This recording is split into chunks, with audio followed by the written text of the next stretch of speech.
পশ্চিমবঙ্গের এক ছোট্ট গ্রাম, ধানক্ষেত, কাঁচা রাস্তা আর এক প্রাচীন হনুমান মন্দির। সেই মন্দিরেই রোজ সন্ধ্যায় দেখা যেত ৮ বছরের আনন্দকে। জল ছোঁয়া পায়ে, নোংরা জামায়, কিন্তু হাতে একটা পাঁপড় বা মুড়ির ঠোঙা।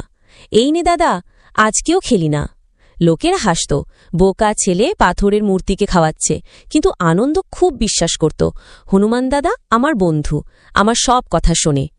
একদিন আনন্দ খুব জ্বরে পড়ল। বাড়িতে ওষুধ কেনার টাকা নেই, মা শুধু মাথায় জল দেয়।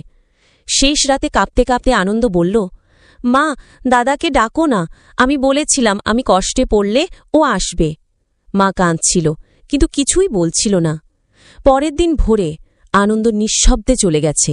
আর অবাক করা কথা, মন্দিরের হনুমানজির ঠোঁটে মুড়ির দাগ, আর পায়ের কাছে পড়েছিল ভেজা গামছা। লোকেরা স্তব্ধ, বলেছিল, হয়তো ভগবান এসেছিলেন, কিন্তু আমরা বোঝার যোগ্য নই। যদি হনুমানজিকে ভালোবাসেন, এই ছোট্ট ভক্তের কাহিনী একবার অন্তত শেয়ার করুন।